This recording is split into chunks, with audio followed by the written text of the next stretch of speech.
Hey, good morning, everybody. If you can hear me, would you let me know in the chat box, please?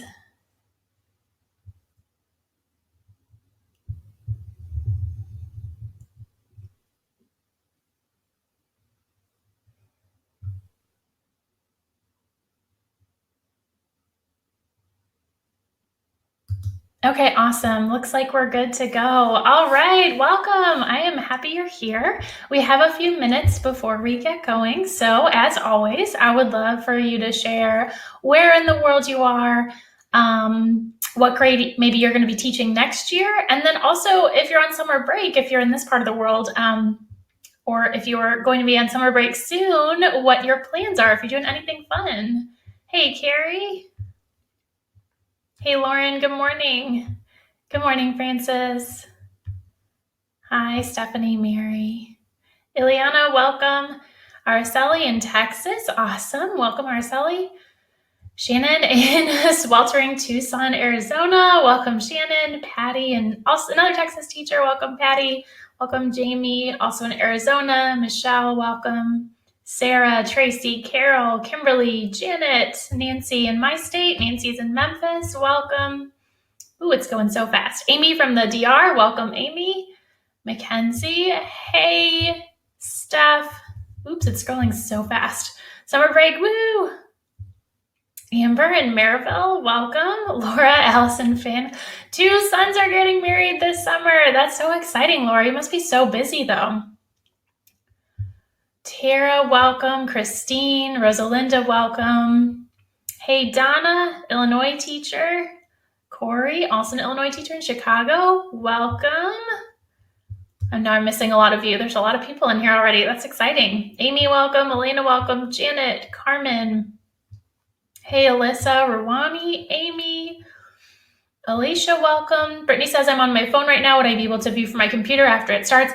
Yeah, Brittany, so I think you should be able to just go back to those reminder emails and join again from there. It's fine to view on your phone, of course, but it is always nicer if you can do it on your computer to be able to see a little bit better. But yeah, that should be fine.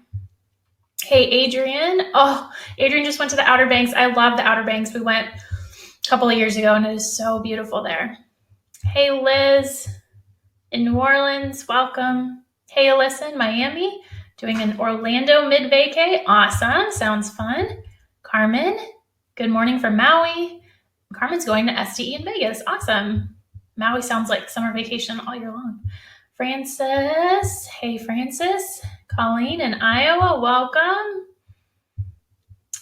Gisela, welcome. Amaryllis, lots of people doing fun stuff. Hey, Amy in Tennessee. She says it's summer break and I'm at the beach. I'm jealous. Nancy says she was just in Costa Rica visiting grandkids. Amazing. Hey, Alana from Quebec. All right, well, I'm getting distracted by seeing all of these amazing travel plans. A little bit jealous, but I'm excited for all of you. So it is that time. We're going to go ahead and get started. What I'm going to do now is just switch to my slides. You should still be able to see my face. Okay, so now you should be able to see the first slide of my presentation. Hopefully you're here for word work activities. I'm excited you're here. I'm excited to share this with you. This is a brand new workshop that I designed because for me, the word work center is very time consuming to plan, and we want to keep it engaging, but also make sure that it's based on best practices. And so this workshop is going to be very practical. I'm going to show you activities, and in the freebie, you're going to receive all of the activities and editable templates so that you can, tailor them to focus on whatever words you're working on. But it's going to be really practical, and you're going to walk away with stuff that you can use either this year if you're still in school or next year. So that's the plan for today. A couple of housekeeping items. Google Chrome is the browser that's recommended for this. Sometimes people get locked out of the chat box, and I'm so sorry if that's happening to you and you can't chat. You can always try to rejoin from those reminder emails. Just keep trying. It's a software thing. I've talked to them many times about it, but I apologize if you're not able to chat. I hope that you are. Speaking of chat, I will try to respond to as many things as I can. I will miss things, but I do stop periodically and try to get back to you if I've missed something. And then at the very end, of the presentation, I will answer as many questions as you have. So do feel free to use that chat box, ask questions, add on to what I'm saying. It's really nice to have all of us from all over the world, really, sharing all of our experience in this little virtual room. So I'm glad you're here. Feel free to use that chat box. Feel free to also ignore the chat box if it distracts you. Totally up to you. Let's see, any other housekeeping items? Oh, there is like a 20-second delay between what I'm saying and when you're hearing it. So just something to keep in mind with the chat as well. All right. So I recognize names. I feel like I know a bunch of you. So if you've been on a webinar with me before, welcome back. I'm excited that you're back for more. And if you don't know me, welcome. I'm excited that you're here for the first time.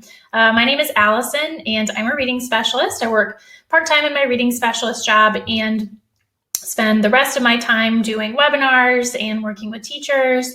So I get that good mix of time with kids and time working with teachers, which are like the two things that I love to do. I live in the Nashville suburbs with my husband, Jonathan. We have 2 little fur babies, and I love to be outdoors. We love to hike and kayak. The weather this summer has been a little bit dicey so far, so kind of a bummer, but I'm hoping to be able to do all kinds of fun outdoor stuff. And before I was a reading specialist, I forgot to mention, I was a classroom teacher. So I taught pre-K, I taught kindergarten for several years. I taught 1st and 2nd grade. So pretty much all of my experiences in primary, even though I've been working with some slightly older kids since becoming a reading specialist as well. But primary is definitely where my heart is. My blog, which is Learning at the Primary Pond, focuses on primary. All my webinars are for primary. My TPT store is for primary. So that's definitely where my passion is. Little side note before we get going, I do have additional summer webinars planned. So this webinar is live, and I have a couple of other live webinars planned, launching literacy centers and reading and writing workshop. This is like a special webinar, a combo of both of those. And when you get the email after this webinar, it's going to have a calendar link, and you can use that calendar link to sign up for the other webinars if you have not signed up yet. And those are both going to be in July.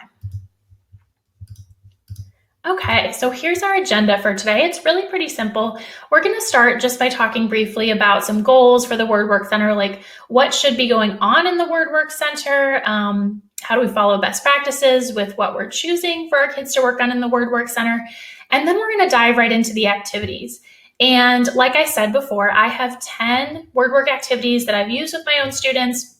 These work well in kinder, 1st, and 2nd grade. Yes, they truly are that flexible. You'll see as I go through them how to adapt them, because today's not just about me being like this activity. We're also going to talk about why each one is effective, and I'm going to show you how you might adapt each activity to meet your kids' needs. And this can also help you differentiate if differentiation is something that you do in the Word Work Center, and also just kind of meet a range of, kinder and through 2nd grade needs. So for each activity, again, I'll explain what it is, why it's effective, and list those different skills. And you'll be getting all of those activities in the freebie, which is coming at the end. And I also want to encourage you to stick around to the end, because I am doing a huge giveaway. The prizes, I will say plural, because there's going to be multiple winners. The prizes are huge. They are my digital phonics or digital word work bundles that you can also use in the Word Work Center, or really however you want to use them. And these bundles are huge. So I hope that you can stick around to the end. I will do my best to stick to an hour so we don't go too much over, so you can stick around. But we will be doing that giveaway at the end of today. All right. So what are we doing in the Word Work Center? I think a lot of people use the term Word Work Center, and it might mean maybe slightly different things to slightly different people. You could also think of it as like a phonics center, but it kind of depends how you use it. So the way I mostly use the Word Work Center is to have kids practice reading and writing words with specific phonics patterns. So like maybe we're doing long E with words that have EE and words that have EA. And I'm having instruction on those words, but in the Word Work Center is when the kids are actually practicing. So we have instruction, whether it's happening whole group or small group, like what I prefer to do, that's happening separately. That's not really what today is about. Today is about like what the kids are doing in that center or in that daily 5 station or whatever you call it, how they're practicing words independently. This is what these activities that we're going to talk about today are for. Can you use them in small group? Yeah, sure, for sure. But we're mostly talking about what the kids are doing on their own. Now, some people also use the Word Work Center for practicing like sight words, high frequency words. And so that works too. I would say the majority of these things that we're talking about today apply to having kids work on either like high frequency words or words, from like a spelling list, like with certain phonics patterns. That phonics stuff is a lot of what I have my kids doing, but also high frequency words can be addressed as well in the center. Now in kinder, of course, this looks a little bit different, right? Like they don't come into school and they're working on words already. So you can still take all this stuff that I'm talking about and apply it to having them work on letter sounds. Even some of this stuff will work on phonological awareness. They have to adapt it a little bit, but that's what we're working on at the beginning of kinder. And so that's how this can apply to you if you're a kinder teacher. In the Word Work Center, if we're working on, like a spelling list or whatever, we want to encourage our kids to attend to patterns. Even some high frequency words have patterns, right? Like if you think about the words would, could, should, we want our kids to notice that OULD pattern. And so the Word Work Center is not just about like rote memorization. It's about having kids notice the patterns that words follow. Even though the English language is nuts, like the vast majority, I want to say like 80-85% of words do follow some kind of pattern that repeats itself. So we want to encourage them to pay attention to patterns as they're doing their work. We want to incorporate multisensory practice whenever possible. Multisensory just means that it involves more than one sense. So not just, for example, writing words, but maybe they're verbalizing them. They're spelling them out loud. Or, they're tracing words in sand while they're saying them. So incorporating more than one sense, multisensory. I'll show you some examples of that. In the Word Work Center, we also want to get our kids to connect words and phonics patterns to reading and writing. So, of course, a lot of times they are just practicing the words and, the words are isolated by themselves. But as much as possible, we also want them to make connections between, okay, like I'm learning these phonics patterns or I'm learning these high frequency words. And this is how I can apply them to the books that I'm reading and the things that I'm writing. So that's another goal, something that we can try to accomplish in the Word Work Center. So hopefully that makes sense. Hopefully now we're all on the same page about what I'm talking about. I know you may have a different name for it, but basically what we're going to talk about now are independent activities the kids can do to practice words. And again, you can probably pull these into small group or most of them as well. All right. So diving right into these 10 activities, as I said before, you are going to get all the materials you see here. The only difference is that with the materials you're receiving, they're going to be blank. So we have kindergarten through 2nd grade teachers in here, maybe even a bigger range. I don't know. But you're going to need to put in like the words or the letters or whatever you're working on, but you are getting the templates to be able to do that in the freebie. And I do also want to mention that picture sorts and word sorts are an important part of what I have my kids do in the Word Work Center. They're super valuable, but I think most of us have heard of word and picture sorts before. Probably most of us use them. I decided not to include them just because they're relatively straightforward. I wanted to give you new ideas. But I do want to mention that word sorts and picture sorts are big things that I do in the Word Work Center. I just didn't feel the need to really go over them a ton right now because I wanted to give you some hopefully fresh activities. All right, so this is activity number 1. I call it search and color, or it can be search and highlight. And this is sort of like a word sort, but no cutting and gluing. So basically what the kids get here, and I'll show you in this picture example. So the kids get a page and you will have put words on there, or you can put alphabet letters, and the words will follow 2 or 3 patterns. So in this case, in this little photo here, I had words that started with SPR, STR, or SHR. and what the kids do. So when they get the page, this highlighting, this color stuff is not on there. It just has the words and it just has the little patterns there, right? So they each have their own sheet, but they begin by working in pairs. And the kids read their words aloud to each other. So before they even start coloring or highlighting or anything like that, they are reading the words. That's an important thing that we want them to do at the Word Work Center, because we don't just want them randomly highlighting or coloring or whatever. We want them thinking about what is this word? What does it mean? How do I read it? So they partner up, they read the words, and then is when they start color coding. Now there's so many ways to do this. In this example, I did highlighters. The kids can actually pick what colors, if that's okay with you, like green, yellow, pink, or whatever materials you give them. And then they, for example, highlight all the SPR words with that. And I actually just had them highlight that in the word itself. You can use bingo dabbers if you have those. Those are fun. You can use colored pencils, even crayons. Most things will work here. And this is nice because you can kind of change up the materials they're using to do their little highlighting or color coding. But that's basically all it is. Now, that activity goes pretty quickly. And so what I then recommend having kids doing as a follow-up is taking those words and just like on scratch paper or paper that you have pre-marked. Slides are not changing. Sorry. Same slide. That is really weird. It's not showing the activity. So are you guys seeing the slide that says search and color right here? It says activity number 1, search and color. Is that not what you're seeing? No. Okay, that's super weird because on mine, you can definitely see that. I'm sorry. That would be very confusing. Okay, so I'm going to turn the screen share off and then I'm going to turn it back on.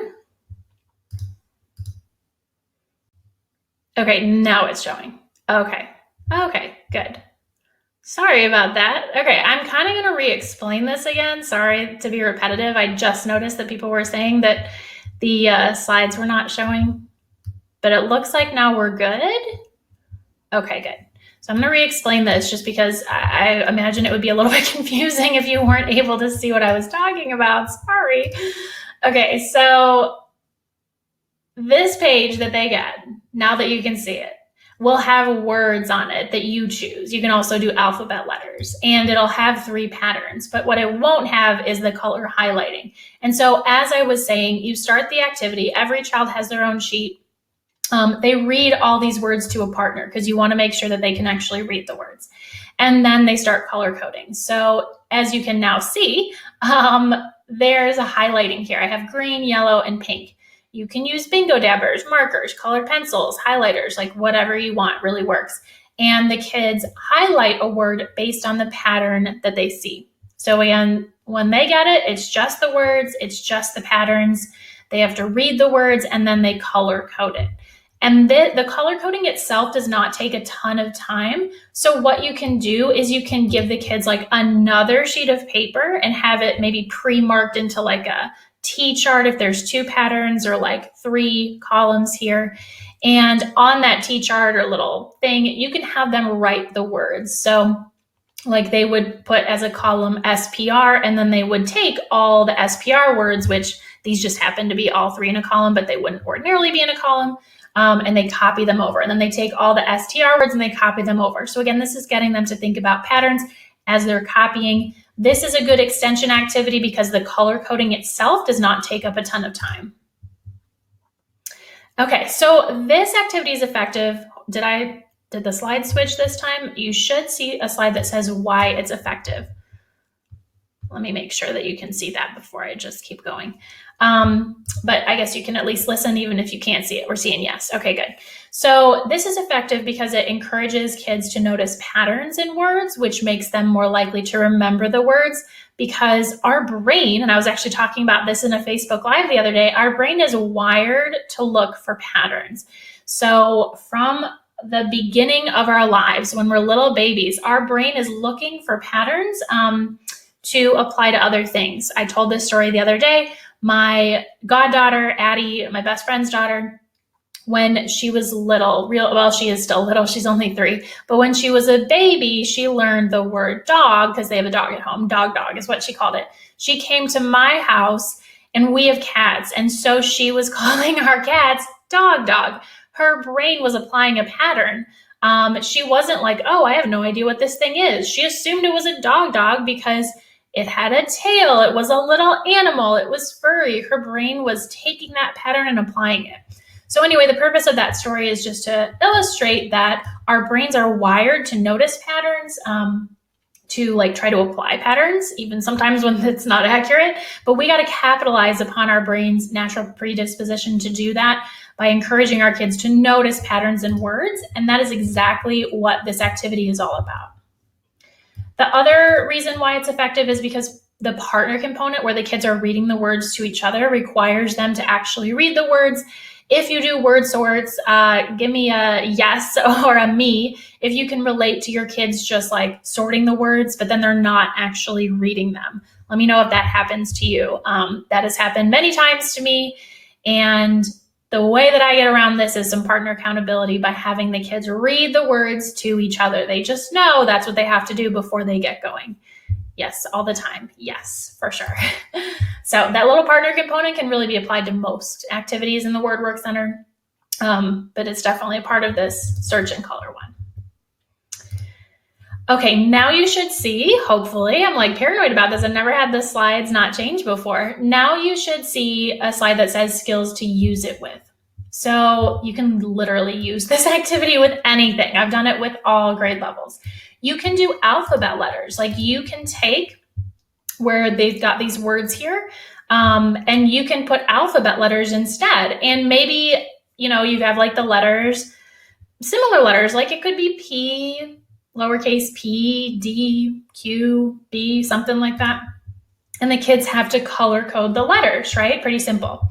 Once maybe you're getting like introducing CVC words, there could be words that start with a certain letter, words that start with M. The kids don't even necessarily, like in kindergarten, they don't necessarily have to be able to read the word if you're focusing on the concept, and this would be for a specific purpose.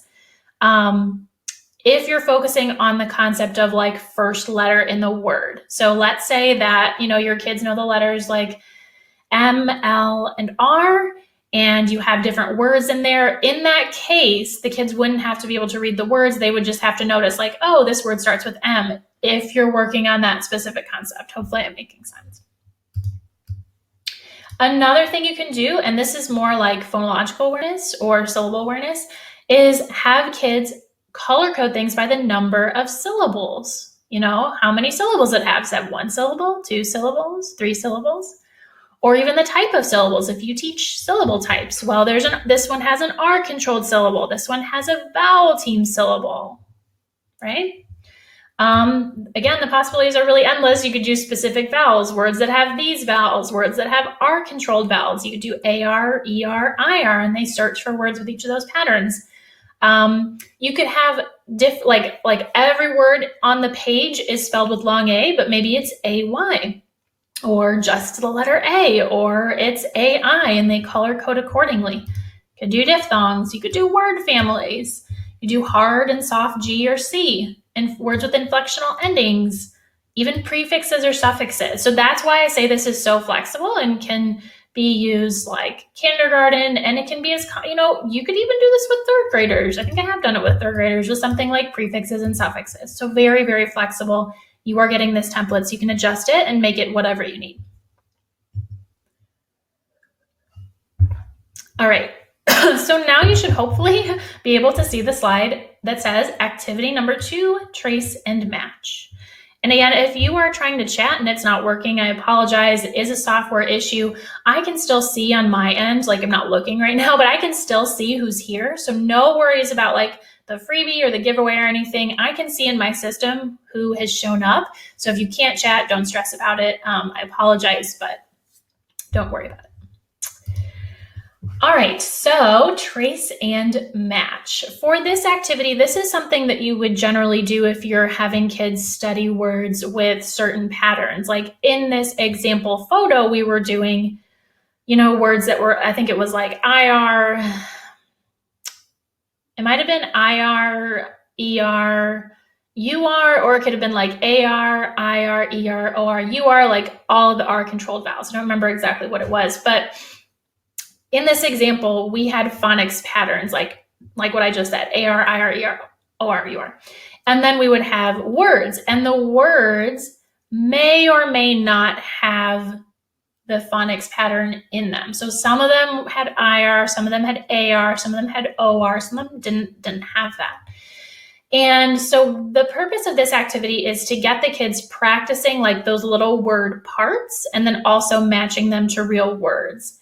And so what they would do is they would spread out the word cards on the table like this. There would be more than what I was showing here in the photo. And they would want to read those words. So I recommend having them read the words to a partner. And they can actually do this whole activity with a partner or on their own. It kind of depends how you want to do it. But they first read the words that are on the table. So they read all the words. Then they take one of the sound cards, and they'll know it's a sound card because it'll be bigger. I know it's a little bit hard to see in the photo, but when you see the template that you get, the sound cards are bigger, and the print for the sounds you make it bigger when you type it in. So they take a sound card like the IR, and then you would have them trace it in sand or salt. And you don't have to have a sandbox. You can literally have like a paper plate and dump sand on it, like colored sand or whatever, or even salt, and they trace the word in the sand or the salt, whatever you use. So for example, what this would sound like is the kids would read all those words again, and then they'd pick up a sound card to be like IR, and in the sand they would go, IR says You can have them trace it twice. IR says and then they would say like bird. So they grab a word that matches the sound card. You could have them grab more than one word, or you can have them do the sound multiple times and grab a new word each time. Depends on what you're doing. Okay, so just to repeat that, they read all the words, they take a sound card, they trace it, IR says like in bird, and then they put that to the side. They take another sound card, because again, there's more than one sound card here. AR says R, like in car, they match it to the word. So it's the multisensory like tracing, but also matching it to a word. So why it's effective? Hopefully the slide switched. It is a multisensory activity because the kids are tracing and saying the letters in the sand while they're verbalizing them. So it's not just they're tracing IR, they're tracing and saying IR says They're also linking the spelling patterns to real words. So they're not just, looking at the IR, they're looking at the IR and connecting it, for example, to the word bird. And then if they're working with a partner, the kids can also check each other's work. Regardless of whether they're doing this on their own or with a partner, you can have the kids read their words to each other, totally up to you. But if they're working with a partner, it's also, kind of a nice way to increase accountability. So, skills to use this with. You could do individual letter sounds. You could eliminate the word component completely, right? Or you could have like A says and they trace it in the sand, and then maybe they find a word or a picture. They can match it to pictures too that start with the letter A. That's like a very basic level. You could do multiple sounds of vowels. So, like A can say A or A can say A, and you can have like the short A featured on one card, long A featured on another, and they match them to words. You could easily do vowel teams. AI says A, like in rain, they're matching those. You could do the welded sounds. I know they're called different things. I just call them welded because the Wilson reading program says welded. Ing, ang, ong, ung, ink, ank, onk, unk. I think that's all of them. You could do those patterns, matching them to words. You could do the irregular long vowel spelling pattern. So ILD says ild, like in wild. OLT says olt, like in colt. Could do it with that. Could do multiple sounds of S, C, and G. Maybe you're having the kids trace the letter S, and they're saying S says S, like in snake. S says Z, like in dogs, right? S can make more than one sound. You can do it with diphthongs. really the possibilities are endless here. The main point is just that you're choosing specific spelling patterns, having the kids trace them in sand, say what they say what the letters say, IR says and then match it to a word. And you can kind of tweak this and make it however, whatever you need it to be. Okay, now we're moving on to activity number 3, word hunt. Jana, I just happened to see your question. I know I have missed other question, but Janet's asking, would you use this with 2nd grade? Yeah, I would, Janet. It kind of depends on what your kids are working on. Like if you're really advanced kids that are working on like prefixes and suffixes, like maybe not. But this multisensory phonics stuff is really valuable for all kids. It's helpful for kids that have special needs, but it's good for all kids. And, as long as your kids are having fun with it, which like most of my 2nd graders would, yeah, for sure. All right, activity number 3 is a word hunt, and this is pretty straightforward.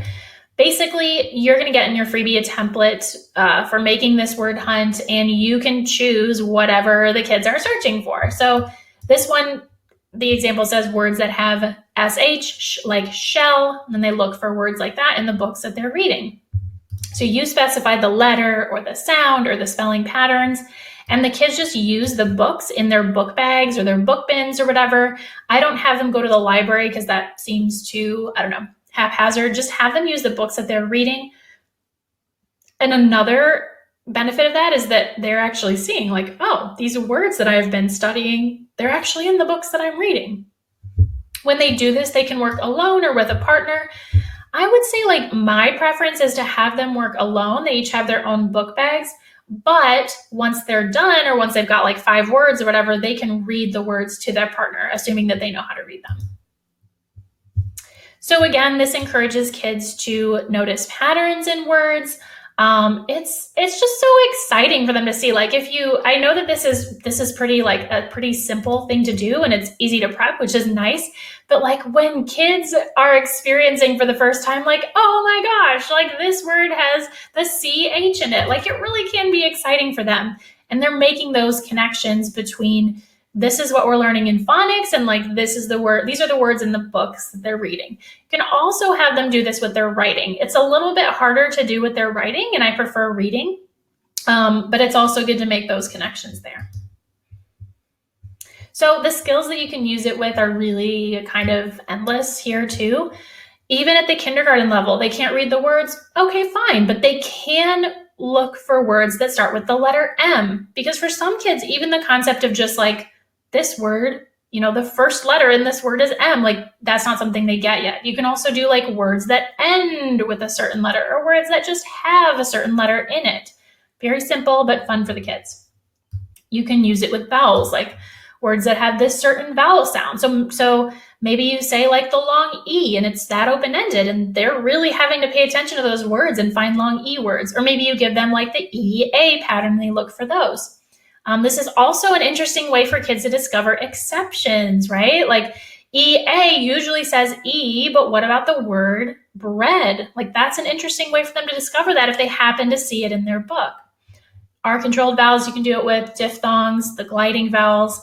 We kind of talked about that already, but you can do this with like C and G, hard and soft sounds of C and G. Look for, words that have a soft C in them, something like that. You can also do it with syllables, certain number of syllables. Look for words that have 4 syllables in them, or look for words that have, closed syllables in them or open syllables, something like that.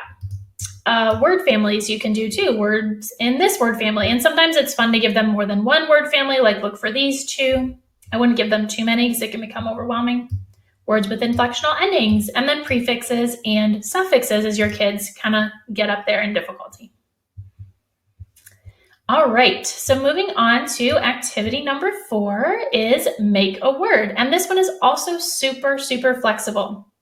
For this activity, the kids are working in small groups. So I recommend like 2, 4 kids tops. And with kinders, I don't really have them do 4. I prefer like groups of like 2 or 3. But basically, you give the kids, like you would pre-decide the word parts. And that can vary depending on what you're working on. Are you working on word families? Are you working on whatever. And you pre-prepare like 2 baggies, or it can be 2 jars, 2 cans, and you put like word beginnings in one jar and you put word endings in another jar. So for like this, maybe for this example, maybe you have, like just one beginning consonant, or maybe you have a blend or a digraph, whatever you're working on. And then you have like word endings or word families, if that's a family you're working on, ing. And you have the ing and lots of other stuff in one jar, and you have the s and all the other word beginnings in another. So pretty easy to prep. The kids are literally just pulling one out of each jar and they're putting the word parts together. And if a real word is made, like if they happen to pull the S and the ing, they make sing, then they would have a separate recording sheet and they would copy it there. So pretty simple. At the end, they're kind of trying to see, you can make it a competition if you want. You can see who made the most words, the most real words. They read their words at the end to their partners and they see who made the most. So this is effective because it encourages flexible thinking in combining word parts, right? Like you're not just necessarily giving them the words, like you're having them even rearrange if they don't know what comes first. Just some flexible thinking there. It again requires the kids to read the words and word parts out loud. I don't think I mentioned it here, but the kids are supposed to like show their other group mates, like I got this and I got this, and this is what this says. So they're reading it aloud as well. And then of course, at the end, they read all the words that they made. And, they can get feedback from their group mates about if they're correct or incorrect. And it also requires some thinking about words, not just for their phonics patterns and the letters, but has a real word been made? Now, this can get a little bit tricky for ELLs. This is not, if you have a class, if you like teach straight English language learners and they're like, like levels 1 or 2, you're not going to want to do this activity, honestly, because they're not going to know if a real word has been made.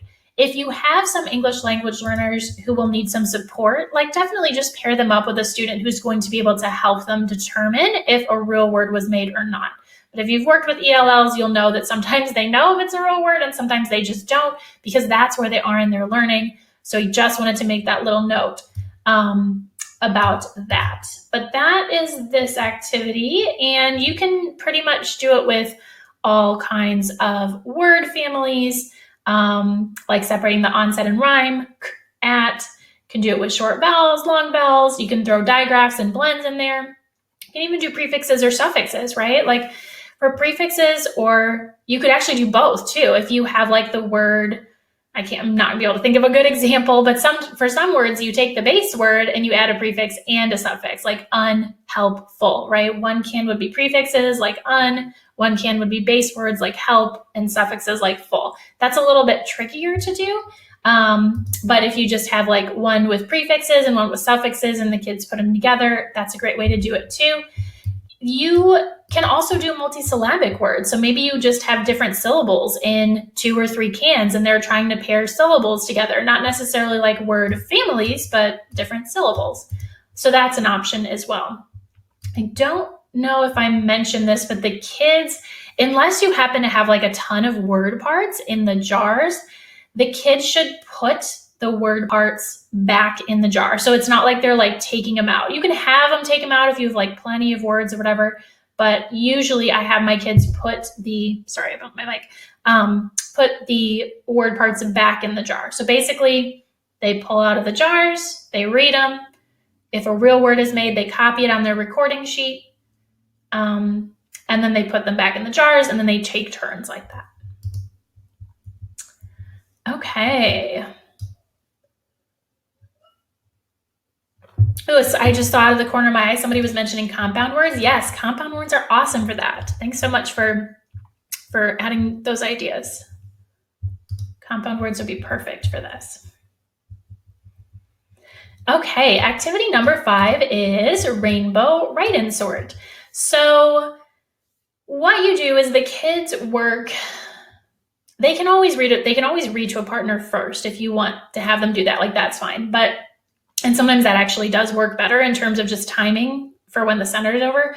But each child will have a stack of word cards, and those words should represent different spelling patterns. So like for this example, I would give my kids like a stack that has of words that has OW and OU, and they're just all mixed in there, right? And instead of just rainbow writing the words like in different colors, I'm going to actually have them use columns and color code them accordingly. So they, from that stack of words, they would pull a word, they would read it, and then they would decide which column it goes in. You can do like 2 or 3 columns, and they would write it there with a certain color. And you can give them, I'm pretty sure I gave you in the template. Uh-oh, no slide? Darn it, slide not changing. Okay, let's do it again. Thank you for telling me. All right, turn the screen share off. This is so weird, it's never done this before. Gotta love technology. Okay, can you see activity number 5 now?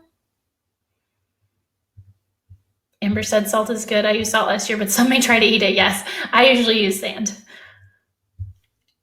Yes, okay, thank you. Sorry about that. Okay. Yeah, anyway, what I was saying is your kids they'll each have a stack of word cards. Some of them represent one pattern like OW. Some of them represent another pattern like OU. They are pulling a word, reading it, and then writing it in the corresponding column. Now you can, I think in the freebie I gave you different papers where you can pre-prepare it and be like, okay, like the OW words are going to go here and the OU words are going to go here. Or you can leave it blank and the kids have to figure out what the 2 patterns are. Can be tricky for some kids, but that's always an option, especially if you've been going over all week, like, oh, these are OW or OU words. If they pretty much know what the patterns are, then you don't have to pre-prepare the sheet for them. That is something that you can do, but you don't have to do. But anyway, they're pulling a word and then they're writing it in the appropriate column with that color coding, and they can choose whatever their color coding is. Like I said, you can have them read their words at the beginning, which I kind of like, but it's also nice to have them read the words down when they're finished too, so that they can, like see like, oh, crowd, crown, town. All of these have OW and all of these have OU. Okay, so this is effective, and hopefully the slide changed here. You should see a slide that says why it's effective. It's different from traditional rainbow writing. Rainbow writing would be just where kids are like writing their words in different colors, and the motor act of them writing out the words is always helpful. But with traditional rainbow writing, the kids aren't necessarily thinking about their words. They might even be writing, like if they're writing the word this, they might write T in like one color and then like do the H in another color, or however you have them do it. They may not be thinking about the word as a whole, and they might not be thinking about the patterns of the words. So when you have them write them into columns like this, color code them by pattern. Again, our brains are wired for patterns. That's capitalizing upon it to get them thinking about those patterns and really learning the words. This is also a good activity for vowel teams or other instances where memorization is required. Like sometimes they just need to know that, like feet, like our feet is spelled F-E-E-T and not F-E-A-T. Sometimes, even though there's patterns galore in our language, sometimes they just have to memorize stuff. And this is kind of good with helping them memorize patterns where there's not necessarily like a hard and fast rule. And then, of course, as before, reading the words aloud to a partner ensures that the kids are actually knowing the words that they're supposed to be practicing. Okay, so now you should hopefully see a slide that says skills to use it with. CVC words. If you're in kinder, or not in kinder, but teaching kinder or even first grade and you're getting into CVC words, maybe you have some words that have the medial vowel A and some words that have the medial vowel E, and then the kids are reading the words and writing them out accordingly.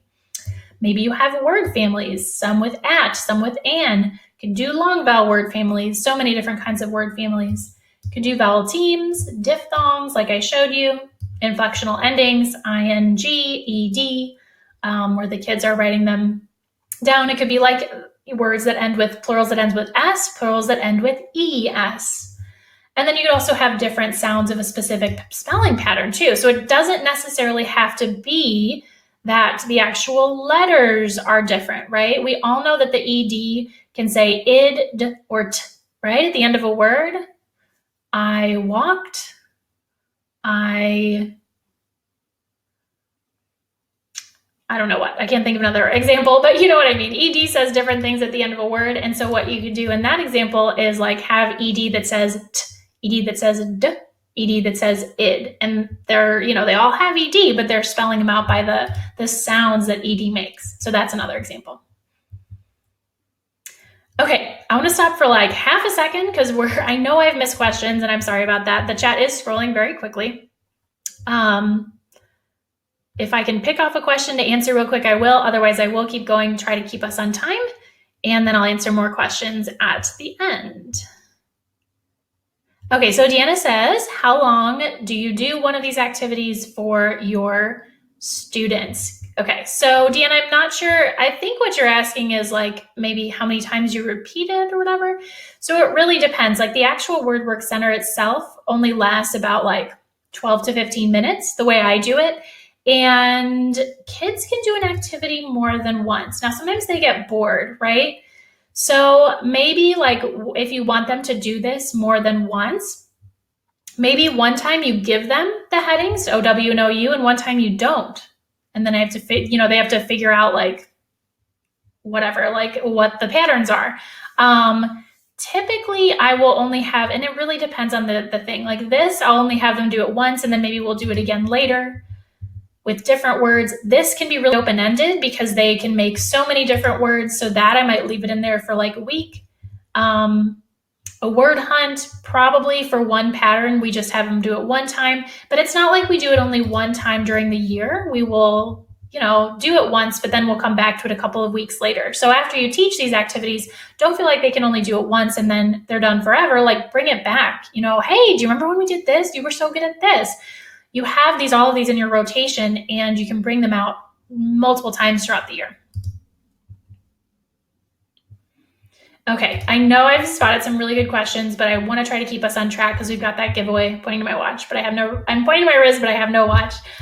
So let's keep going. And then at the end, I will just ask you to retype your questions so that I can answer them. But thank you for your patience in me getting to you. All right. Hopefully you should see activity number 6, find the mystery word. All right, so this slide that you are hopefully seeing says that you can play it in partners or groups of 3. You can also maybe, no, is that a no? Okay, no.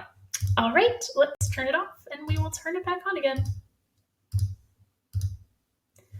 Okay, now, activity number 6, find the mystery word.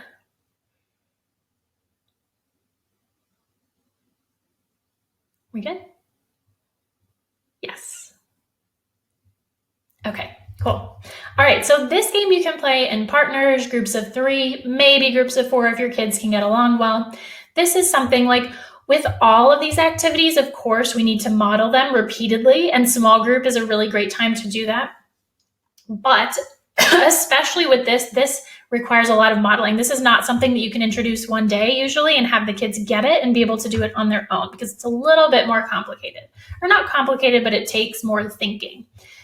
So you have the kids spread out all these word cards that you would give them on the table, and they take turns being the leader. And when someone's the leader, they give clues about a word. So for example, usually my rule is that you have to wait for the leader to give 2 clues. You can't just like start guessing after 1 clue. I like 2 clues.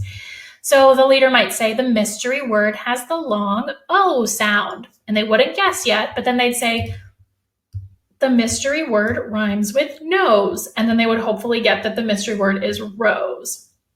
So the leader is giving 2 clues. They can give more clues if the kids aren't getting it yet, but then the other kids are trying to figure out what the word is. So in theory, it's very simple, right? All you need is word cards, but it does take a little bit of practice. It's encouraging the kids to look for patterns in specific word features. Like I said here, has the long O sound, rhymes with nose. The game requires oral language and the kids being able to talk about the words, right? Not just like copying it, they're talking about the words and describing the words and giving clues. Like that, of course, requires critical thinking skills. So skills to use it with literally any type of word. You can even do alphabet letters. Oh, I'm thinking of an alphabet letter that has a long tail, or I'm thinking of an alphabet letter that has a straight, only straight lines. Like you can literally even do it with alphabet letters. But you can do this with any type of word as well. What you want to make sure is that kids have the language necessary to talk about the features. So they need to know those words. Like for a long time, I didn't use these words with kids. And now I'm like, why wasn't I doing that? Like they need to be able to say like vowel team, a short vowel, to talk about the words. They need to have that language so that they can give clues about the words. That's my only caution. Make sure that they know how to do that before you have them play the game. All right, so hopefully activity number 7 you're seeing, word or picture dominoes. Let me know if you're not seeing it. So for this one, you're going to get the domino templates, and this is something that the kids can play in groups of 2 or 3. We are seeing it. Okay, good. And they each just take a pile of word or picture dominoes, and you would have these dominoes pre-made for them, right? Like you use my templates to type it in or put in pictures or whatever. And they pull one domino, and the one domino goes on the table first. And then they take turns matching a word or picture and explaining why it's a match. So like for this picture example, I matched for the photo, donuts and duck. And donut and duck both start with the D sound, right?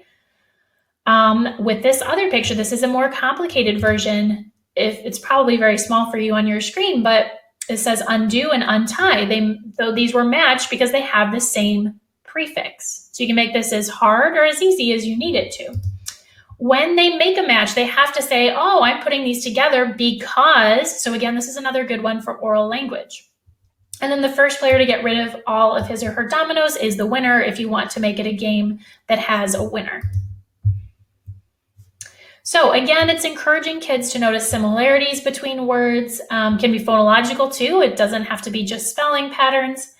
It encourages creative thinking. It's open-ended, right? Like the pictures and words that you give them, like you might be like, oh, well, they're probably going to do first sounds, but maybe not. Maybe they do ending sounds, or maybe they do like a certain vowel pattern. Like they'll surprise you in what they notice about words, and that's a really good thing.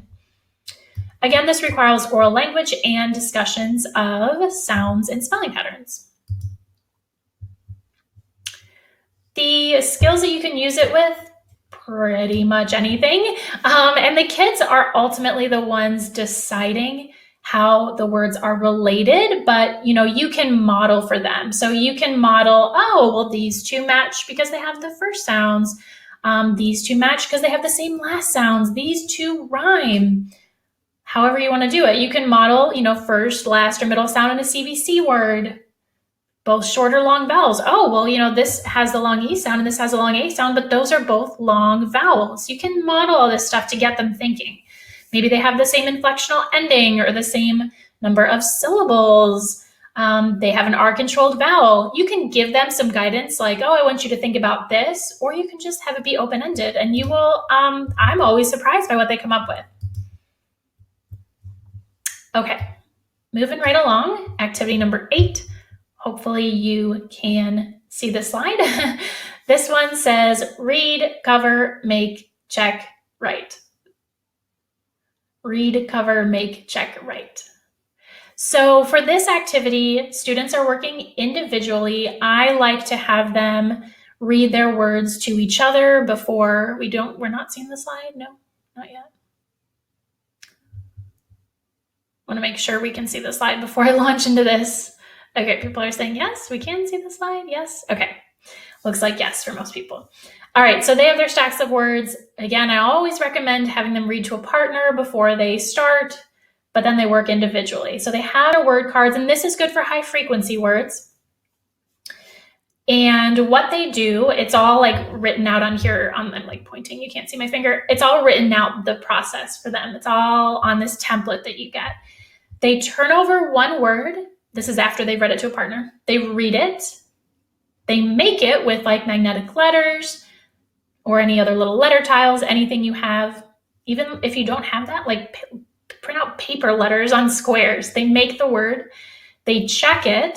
So I forgot. It's read, cover. So they read it, they cover it, then they make it. So they're making it from memory, right? They do read it, they look at it, but then they turn it over, they make it with the letters, then they check it, and they circle either check, they got it right, or they will circle fixed it. So they're like self-evaluating, like, did I get it or did I need to fix it? They fix the word and then they write it.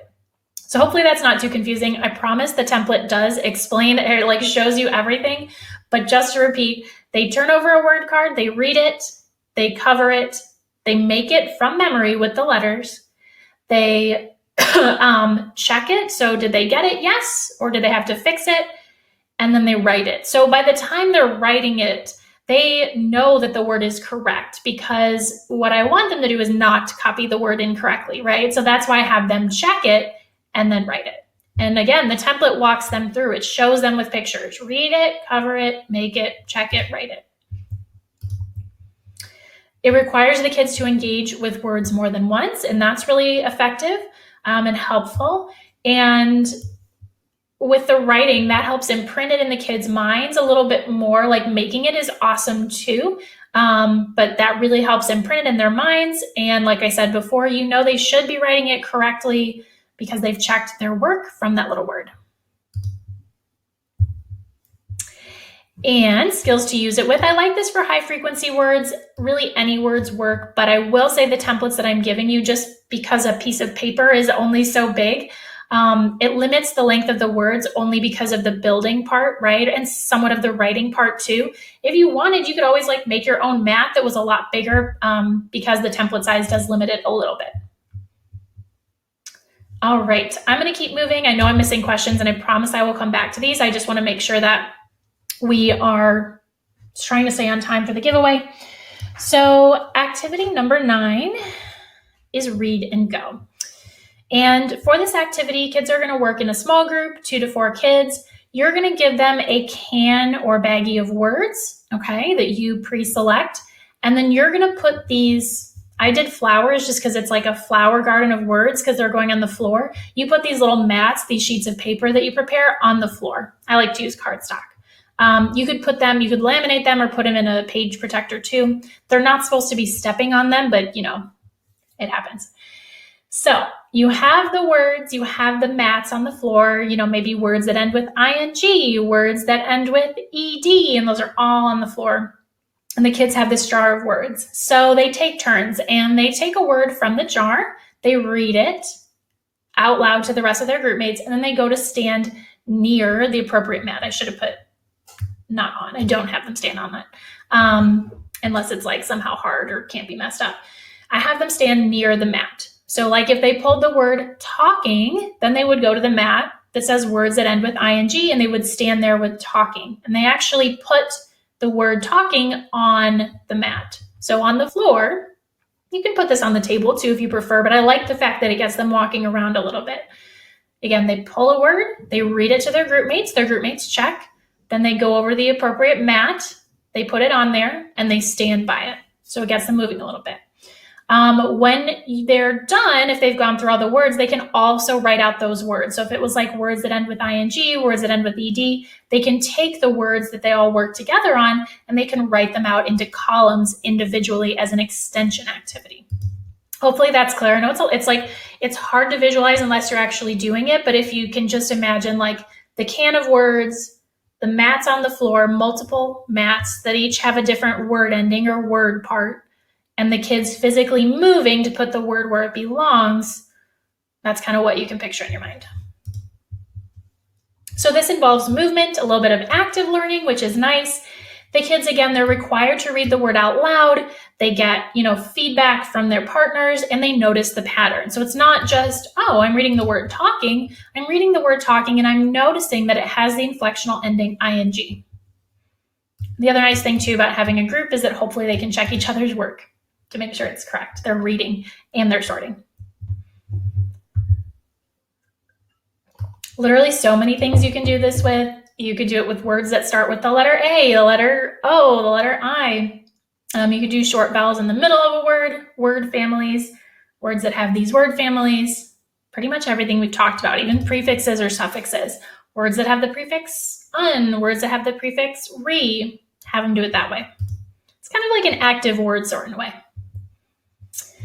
All right, so last activity before our giveaway is not a very creative name, but I called it to spin and do. And for spin and do, with this one, I would say, I think this is the one where I did give you a blank template, but I also actually just gave you the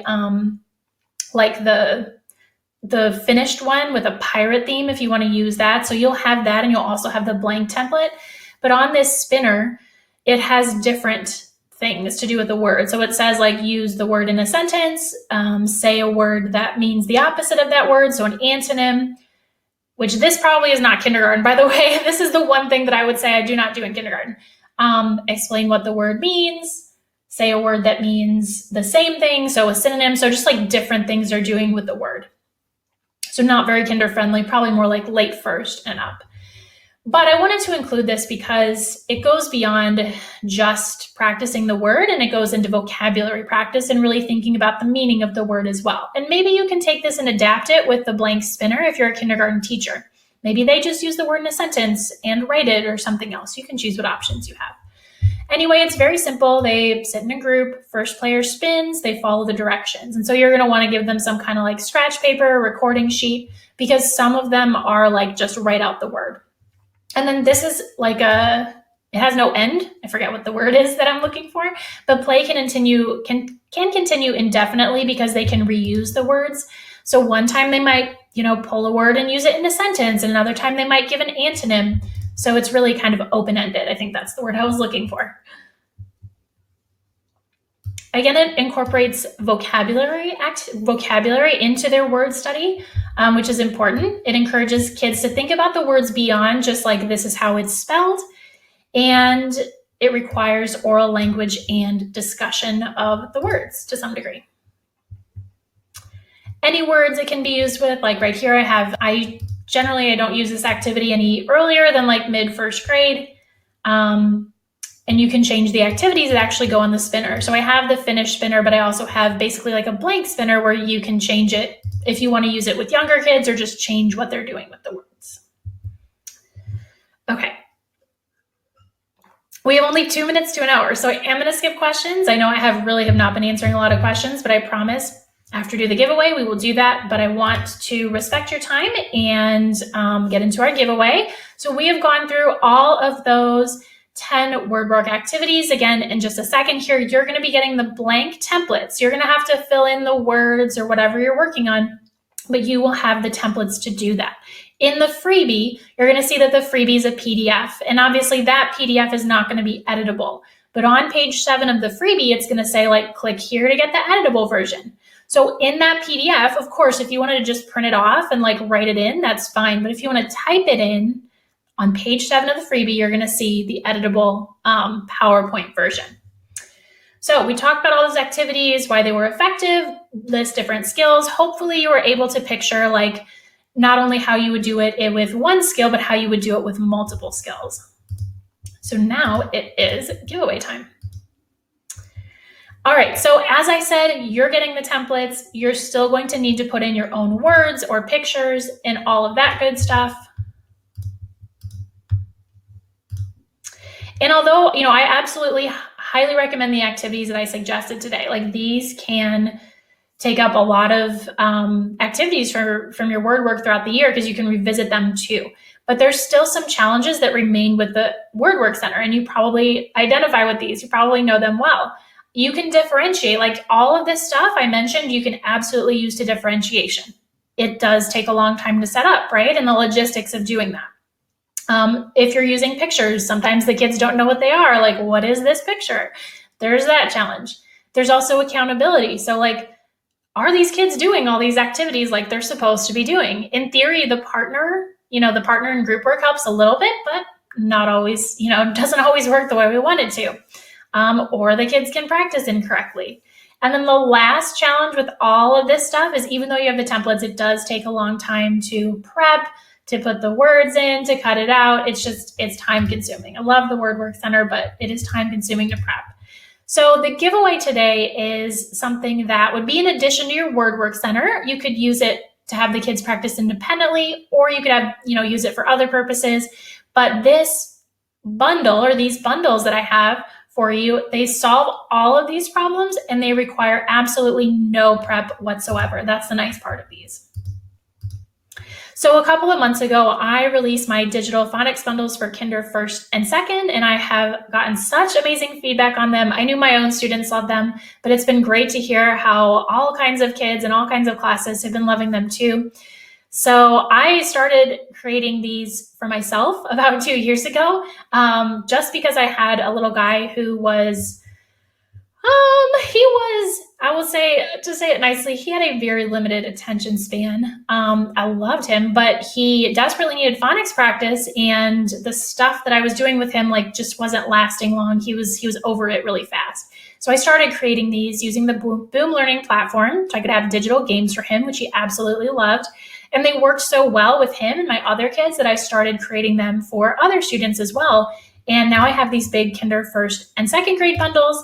And I've been so excited to see, hear how all of you, or some of you, have used these bundles and how they've been working with your kids. This is what Jennifer said. Jennifer said, I absolutely love these boom decks, and even better, so do my kids. It is well worth the money. These are so easy to implement: whole group, small group, independent practice, game changer. So it's been awesome to see how other kids are enjoying them, not just my students.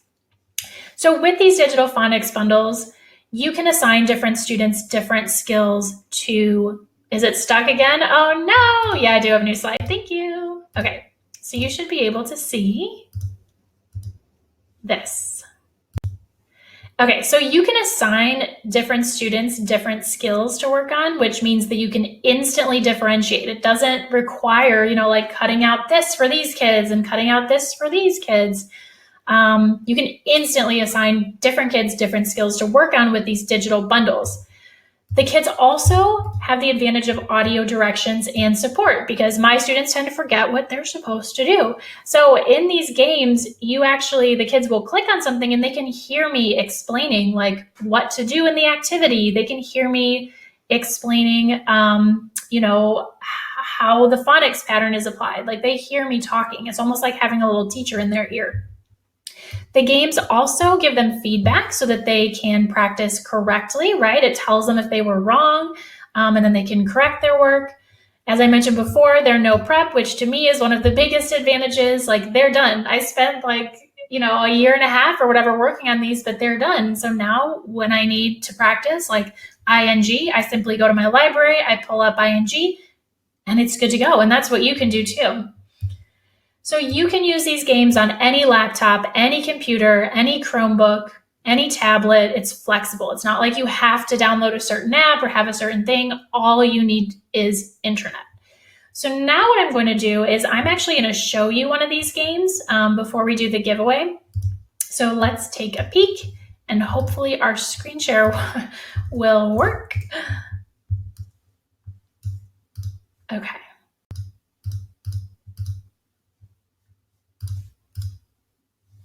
All right, so this is the Boom Learning website. And even though I developed these games, the Boom Learning website is not like my website or anything. These people are geniuses. I love the platform that they created so that I could put in audio directions and have the games be interactive. I love what they have. But so anyway, this is the website, and hopefully you can see it. Hopefully it's showing. And I'm gonna go grab a code to show you an example of one of these. Thank you, Amy. I'm so glad you're loving the bundles. Okay. So yes, Chelsea, Boom is free. I'll talk more about that in a second. I pulled a pin so that you can see an example game. And they all have they have different themes. They all look a little bit different, but I just want to give you a sense of what it's like. So I think it might be very quiet, but you should be able to hear the audio.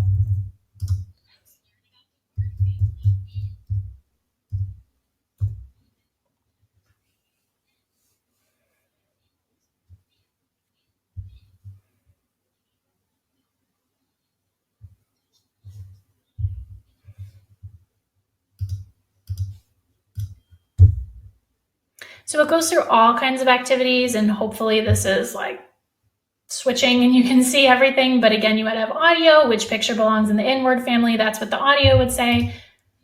And then the advantage is that like it'll tell them what the pictures are. So they're not having to guess like, oh, is this shark or is this fin? Like they listen to the audio and they know. So again, it kind of depends on the skill, but there's all kinds of stuff in here. You can have like words in there, pictures. There's also, you can do matching and matching for a lot of them. And then there's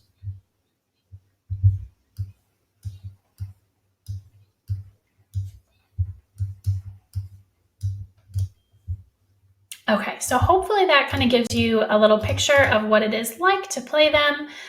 That's just one little one, and I have so many games, but that is kind of what it looks like. So to use these, I'm just going to tell you, you don't need a lot, but you do need a free Boom Learning account. The link that I'll give you, I'm going to have the winners that get these, but if you end up getting these, you can get them from Teachers Pay Teachers. But you're going to need a free Boom Learning account to be able to use them. It's easy to set up. And you'll also need at least one computer, laptop, Chromebook, or tablet that has internet connection. You can have, if you have 30 devices, you get like one set of these and you can use them on all your kids' 30 devices. It's not like you only get one game to play. You can push these out to all the different devices you have if you have more than one. Like I said, you need an internet connection, and that is it. There is an optional app. You don't have to use it if you don't want to. But I love about Boom is that they're so flexible. It's not like you have to have, an iPad, or you don't have to have like a Chromebook. Like I use them on my iPad. I use them on my Chromebook. You can use them. I use them on this desktop computer like I showed you. Super flexible. So that is what our prizes are today. And hopefully, let me know if you can see the prize screen. So you should see digital word work bundle for kindergarten, first grade, and second grade. And my winners are going to get to choose which one they would like, kinder, first, or second grade. So what I'm going to do now, yes, we can see it. Okay, good. I am right now pulling up the list of everybody who is here. So if you can't chat, don't worry about it. I can still see that you're here. And I'm going to pull some winners. And so if, and only if, you hear your name and email address, I want you to type "I'm here" in the chat box. If you don't hear your email address, you don't hear your name, no need to type anything. We just want to leave it clear for the winners. So if you are a winner, type that, but then I also need you to email me because I need to know if you would like kinder, first, or second grade. It is totally up to you. All right, so first winner, Jen. Jen's name or Jen's email is Jennifer Saint Amour, it looks like, at Gmail. Jennifer, let us know if you are here. I'm going to make a list of these winners' names. And then Jennifer, if you can't chat for whatever reason, no worries. Just email me and let me know. Okay, Lindsay Lou 25 at Gmail. Lindsay, let us know if you are here. Next winner is Cindy Baca, it looks like, at Brazos Port ISD. Cindy, let me know if you're here.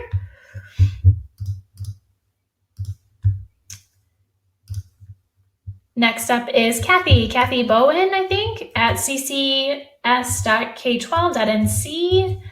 Kathy, let us know if you're here. Okay, next winner, and pull a couple more, is Mary PATG7 at Gmail. Mary, let us know if you're here. And my last winner is going to be Ebony. It looks like Ebony's Flow 1 at Gmail. Ebony, let us know if you are here. All right, well, congratulations to my winners. Winners, make sure that you email me and let me know if you want kinder, first, or second grade.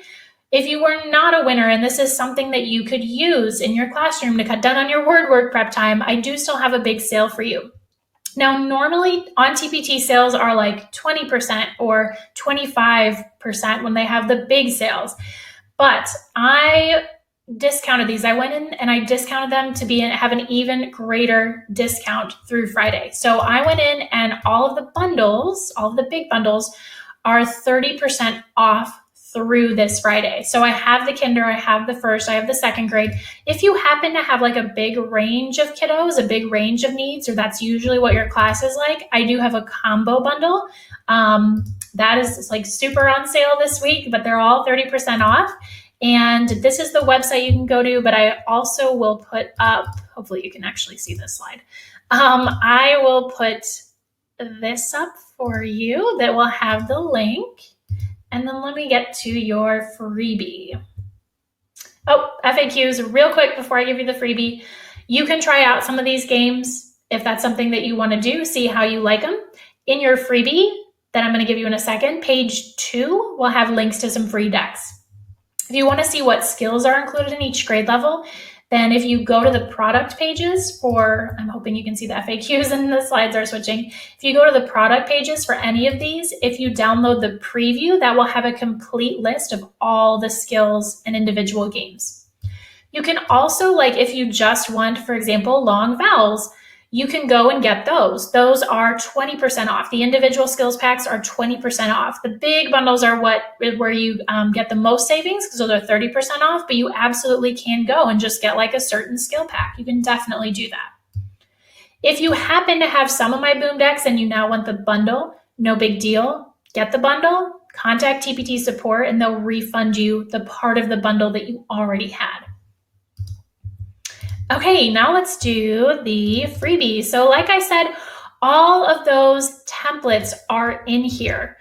And the way the freebie is I'll just double check and make sure I have the right one up here. But the way the freebie is it's a PDF. So you can print that. And if you want to write stuff in it after you've printed that, that works. However, if you want the actual like editable templates where you can type in them, go to page 7 of that freebie and that will have a link where you can grab it. If this link is not working for whatever reason, don't worry about it. I email out after the webinar. I'll email out the freebie link. I'll email out the digital bundles link. I'll email out the calendar. You'll get the certificate for attending live in your email. And is there anything else that I missed? I think that's it, but you get all the recording too. Assuming this recorded correctly, knock on wood, you will get the recording and you are welcome to share that with your team members if that's something that would be helpful to them.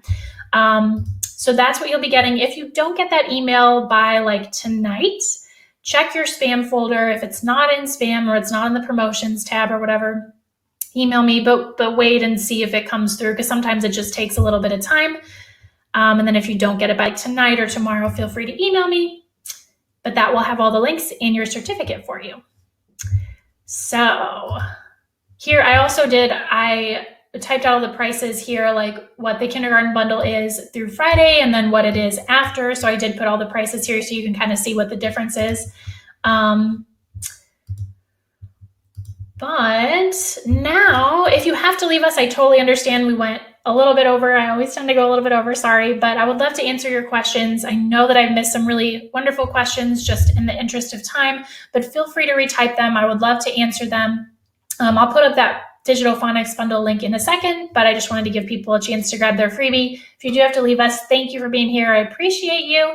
And I will answer any questions that I missed. Okay, Deanna says, I joined in March. She's talking about Boom, but I would have to pay $15 to have a yearly subscription. Yes, so I forgot to talk about this and I apologize. Boom is free. If you get my bundles, you can use them free forever. However, if you want the option of having your kids have their own logins, you don't have to have them have logins. Like as you saw on the little demo that I showed you, you just give them a code and they can play. So they don't have to have logins. But if you want them to have logins and to be able to see like, oh, this is how my kids are doing, and you want to be able to assign them decks very easily, then you could choose to get the $15 a year Boom subscription. You don't have to do that. They'll probably give you a free trial, but you don't have to keep it. You can just go back to the free account. But that's an option for you if you want your kids to have individual logins. As I showed you, that's not necessary. I think it's worth it just because then I can have my kids have their own things and see how they're doing. But You can just give different kids different codes, like literally put up on the board.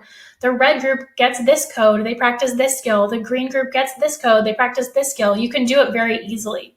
It's only if you want them to have individual logins and be able to like have data on their performance on the decks. That's when you could get the Boom $15 a year subscription, but again, totally optional. You don't have to have it to use these. Tracy says, can't find the kindergarten bundle. Uh-oh, let me put up that link again, Tracy. Sorry about that.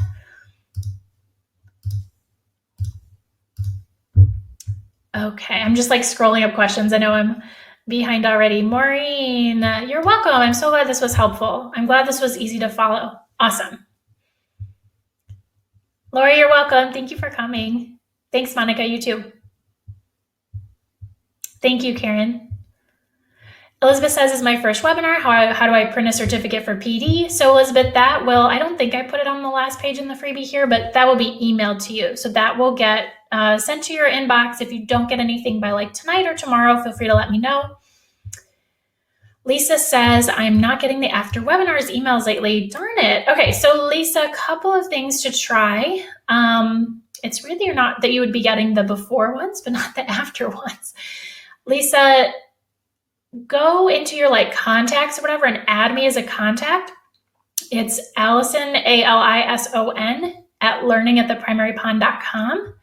And then if you have Gmail, you can always, I don't know why, sometimes stuff that's not a promotion goes into the promotions tab.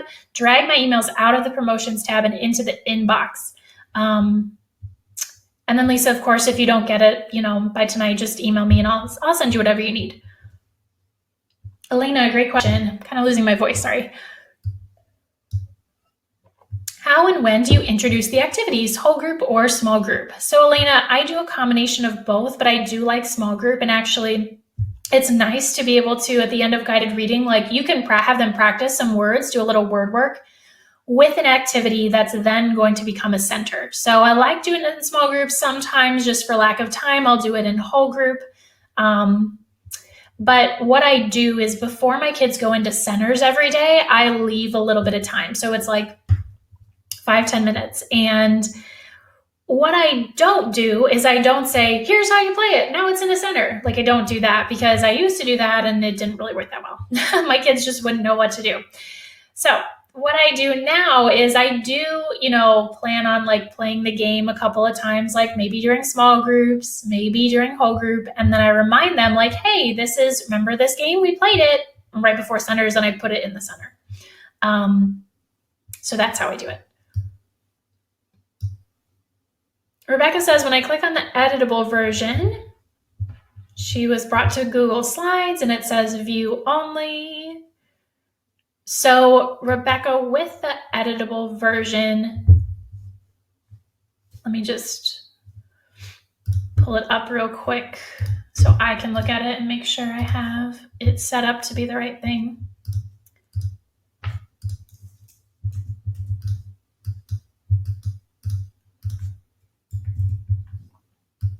Okay, so in order to edit it, Rebecca, you're going to have to download it. So in Google Drive, it offers you to download it. And that is how you would edit it. So you download it onto your computer, you open it up in PowerPoint, and then that's how you would edit it. Hopefully that makes sense. Edeline, did I do a typo in the pricing of the K2 bundle? Let me check. So right now you guys should be able to see the 30% off through Friday with the links. Yes. Just gonna make sure that I have, she said there was a typo.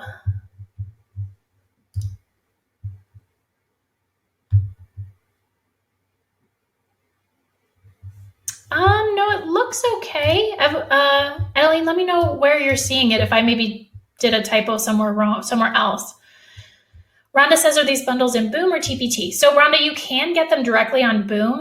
The reason I linked to TPT, and I'll do the link again for you, is that on TPT, you don't have to buy points, whereas in Boom, you have to like buy a certain number of points and then like convert that to getting the bundle. And you can get these on Boom. and maybe even a little bit less expensive on Boom, but you have to get the points and do it that way.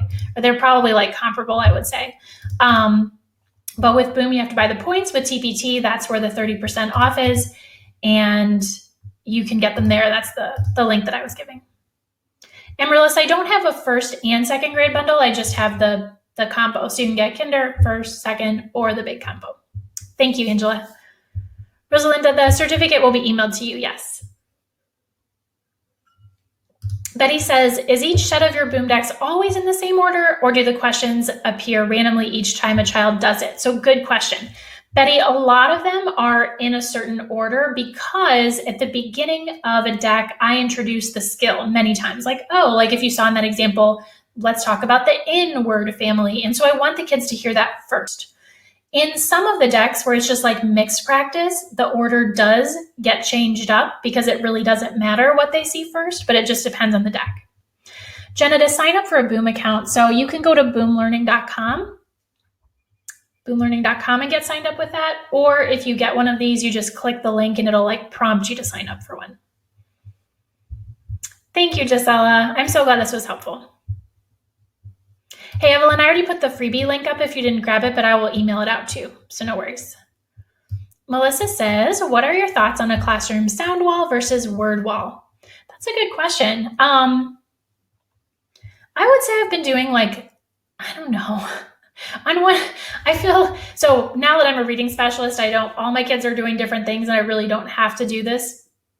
I don't have to deal with this anymore, but I went back and forth on the whole like word wall thing as a classroom teacher. So like with my second graders, what I did is they actually had their own personal like high frequency word, common word dictionaries. And that's what we were using instead of a word wall. With a sound wall, so it kind of just depends what your purpose is, right? Like if you're doing stuff with like phonics patterns and whatever, like it does make sense to have anchor charts or, phonics or sound walls or whatever. If you want to work on high frequency words, it also makes sense to have a word wall. So I know that's not really an answer, Melissa, but I think it just depends on like what other stuff you have going on in your room. So maybe instead of a word wall, you like have a sound wall and then you have your kids have high frequency words in a little booklet. Or you could do the opposite. You have a word wall and then you have your kids have a little sounds booklet. That's another option too. You're welcome, Davida. Thank you for coming. Kathy, you are so welcome. I appreciate that. Audra says, do you recommend the whole class is doing the same activity, or do you recommend to have different groups use different activities? Should they all practice the same skill? So to me, what makes the most sense to me is to do my phonics instruction in a small group setting. And so then ideally kids are practicing those skills. They have their words or whatever, and they're practicing those words in the word work center. So it is differentiated. It is time consuming to set up. And that's one of the reasons why I developed these, because with these, like I definitely don't have my kids doing all the same thing. Like I can very easily assign like CVC words to one group and, long vowels to another. I do think that it's important, unless your class happens to be like super all on the same page, to differentiate what the words that they are working on. And I think the research supports that too. If you are familiar at all with Words Their Way, those authors have done a lot of research on like what, how kids, learn the sequence that they learn them in. If you have a kiddo that's just like really low, they're not going to jump from like having to skip short vowels to learning long vowels just because the rest of the class is on long vowels, right? Kids learn phonics skills sequentially. And so our instruction should meet where they are in that sequence. Julie says, how do you organize all the word work activities in the classroom? Any good tips would be appreciated.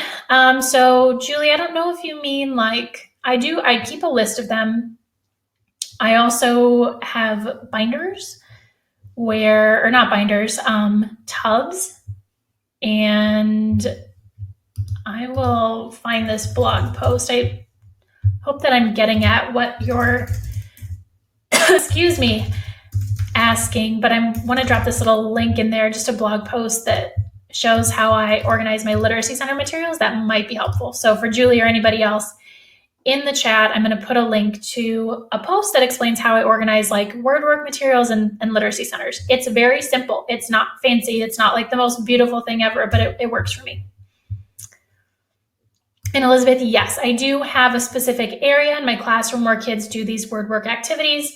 You can have them bring them to their seats too, like especially with the Boom things, like they're very portable. But I do like to have, stationary centers and the kids rotate to those centers. Tracy, no worries. She says, for the digital bundles, can they be used on more than one computer and device? Yes, you can use them on one, you can use them on 30. It's just, you buy one of these things for your class and you can use them with all your kids. Your kids can all use them at the same time. They can all use the same game. They can all use different games. Yeah.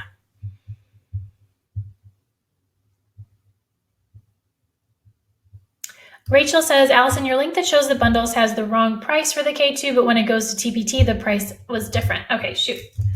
That's where the difference is. Yes, because I was copying and pasting. Thank you. It's the K2 bundle. I will fix that right now. Thank you for telling me that.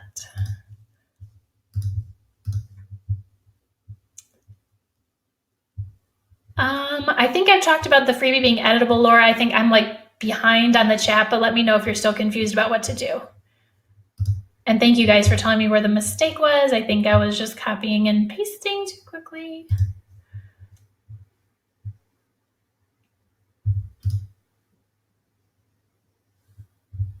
Okay, so K2, that one should be 130 through Friday, and that should be 187 after. And then let me make sure everything else should be correct. Thank you guys so much.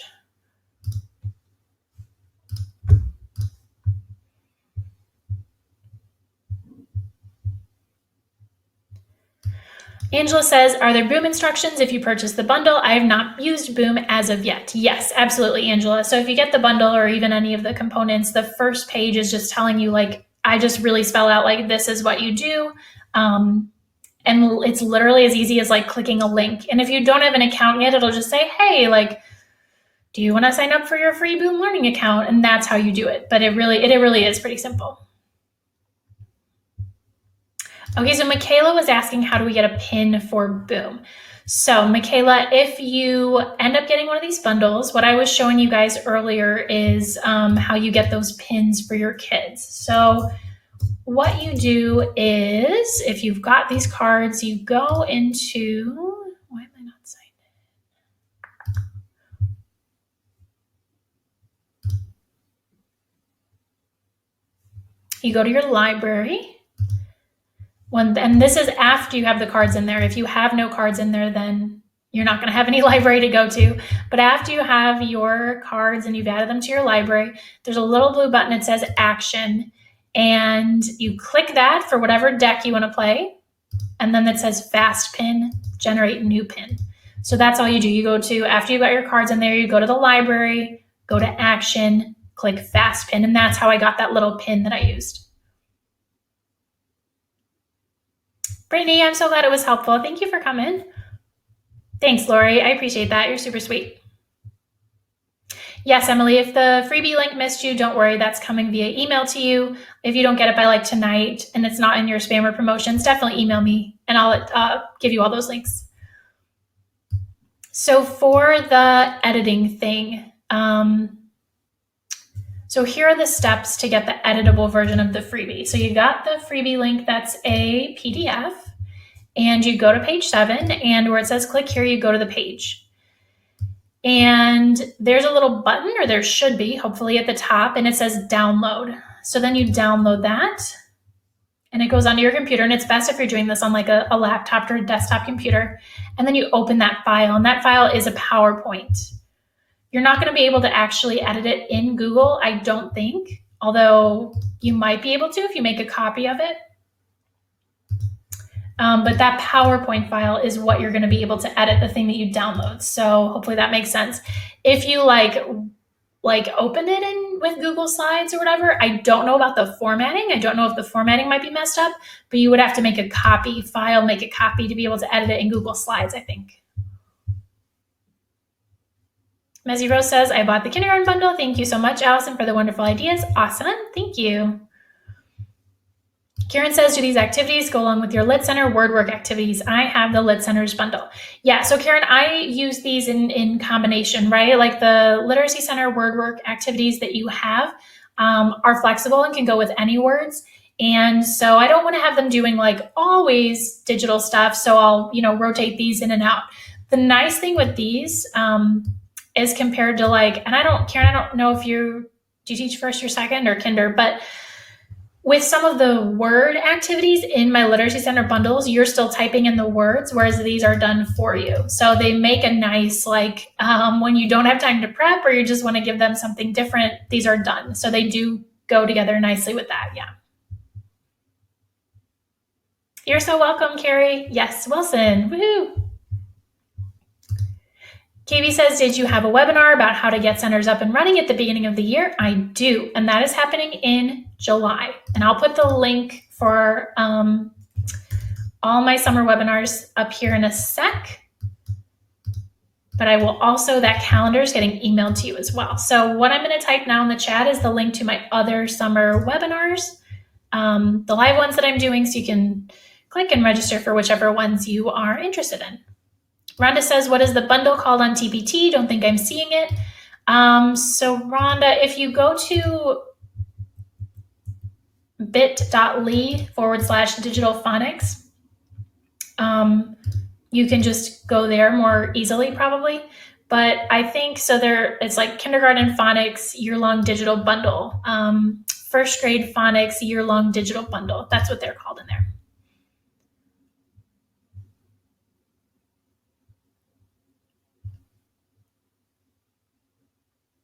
Thank you, Amber. Amber said, I was just playing the freebies. My kids would love these. You always make such incredible resources. Thank you, Amber. You are so sweet.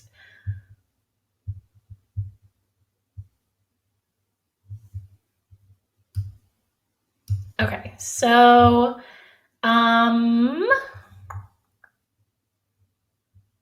to edit in, so it looks like people are still having trouble with the Google Slides one.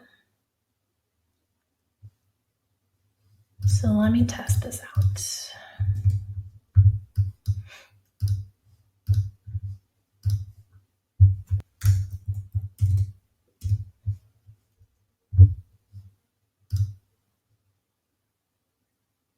Okay.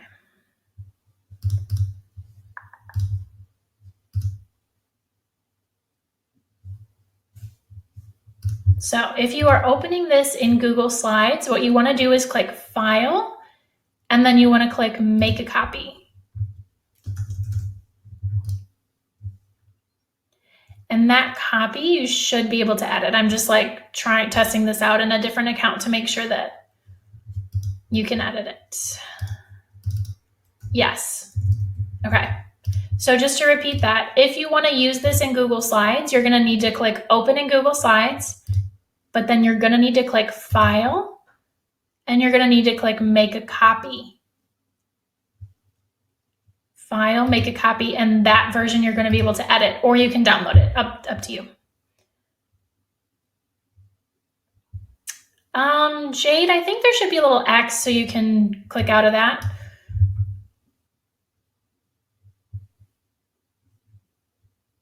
Thank you, Angela. I appreciate that so much.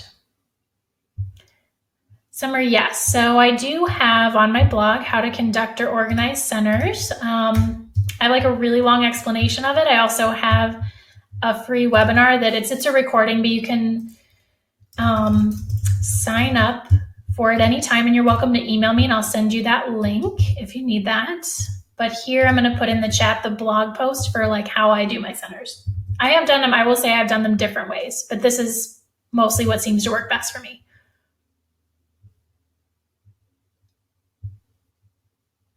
Okay. I know I'm slow on responding to these. Thanks for your patience. Lisa says, I will teach first grade, but would you recommend getting the kinder bundle as well for lower students? So Lisa, let me just read you real quick some of the skills that are covered in first grade. And then if you feel like you have kids that are still working on letters, like yes, 100% get the kinder bundle. So the first grade bundle starts with CVC review, it starts with short A, word family, short E, short I, short O, short U, tongue twister. It starts with beginning and ending digraphs, and then it gets into like blends and more complicated stuff. So if you feel like your kids need to work on the lower stuff, then you might want to get Kinder, but it really depends on where you think they're going to come in. Thank you, Evelyn. I'm glad. Jenna says, when I order the digital bundles, will they automatically show up in the Boom accounts? What Boom membership is recommended? So, Jenna, I would start with just the free Boom membership. If you decide like, oh, I do want my kids to have, their own logins, then you might want to upgrade to the $15 one from them. But I would just start it with free first. And the way that you get the materials is you'll get a PDF. Like, so you purchase like first grade, for example, that gives you a bunch of PDFs. You open one of the PDFs and it's like, oh, like this is the section about digraphs and blends or whatever. And it'll give you a link. You click that link and then it'll open a window or something and it'll say, hey, like log into your Boom account or create a Boom account.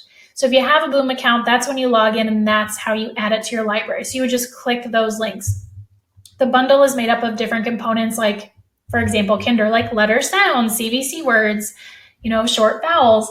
And so like you will click a link for each one of those components. Not every single game, but each like bundle, each mini bundle of games.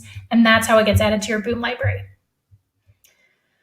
Giselle, I really don't do a lot with math instruction. I actually like math instruction a lot. It's just, I don't know, I guess this is just where my focus has been, but I honestly am not sure who to refer you to except maybe Reagan Tunstall. I don't know if she does webinars or anything like that, but I've seen her doing some stuff with math. Danielle, awesome. Danielle says WordWork will be so much better next year. Yay. Thank you, Karen. I appreciate that. Olivia, so in that email that has the other webinars, that will be coming, I'm not sure when I set it up to go out, but I want to say that'll be coming to you in half an hour, but wait till tonight in case it doesn't come through. Amber, yeah. So unless your first graders come in like all on grade level or high, I think maybe the K2 bundle would probably give you the most like flexibility for your first and second graders. Deb, yes, I'll put a note in about opening the editable form. Yes. Amber says, how frequently do you use the Boom cards? I would say I probably use them 2 or 3 days out of the week. I try to balance like the hands-on stuff with this stuff. And sometimes we might just do a whole, like one is a whole class, even if the kids are doing them independently. We might just do one where like, all of the kids are participating and doing one together. But I try to balance this with hands-on stuff too. Jade says, how do you suggest that students work on activities if they're in a homogeneous low group, or do you suggest having the centers be teacher-led only? So Jade, I used to have like a low group and I had the kids rotate in their center groups, and I don't do that anymore because I had some issues with that. And I right now will drop in a link that shows you why, like how I do my literacy center grouping. This can work for math groups or anything. But this shows you it looks a little bit confusing at first, but there's a video that shows you how I do it. So I just put that in the chat there.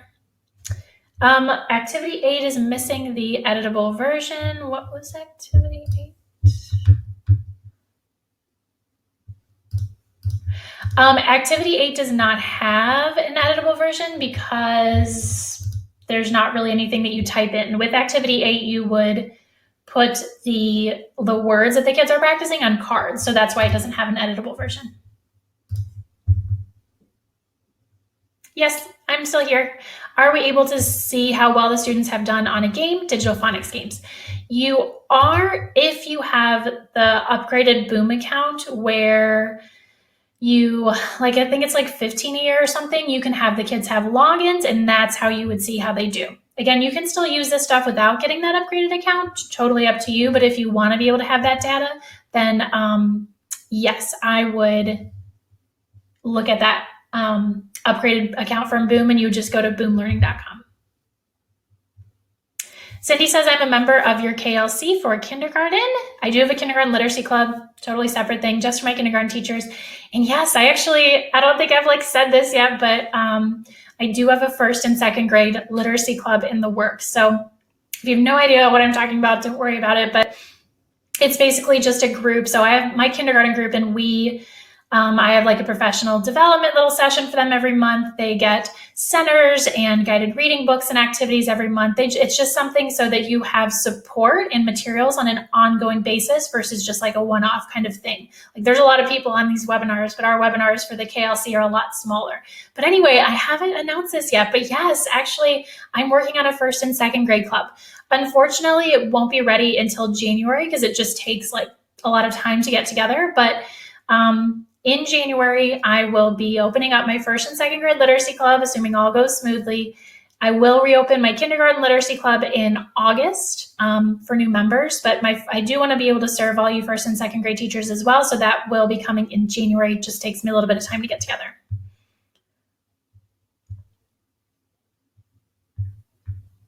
Okay, awesome. I hope I didn't miss any questions. My voice is dying and we've been here for an hour and 40, so I'm going to let you go.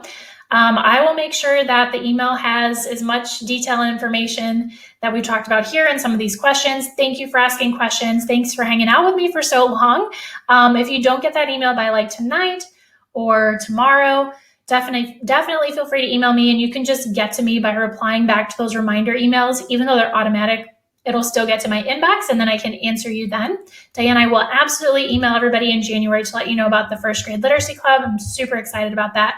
I'll start talking about it beforehand too, because I know I'll be excited to share that.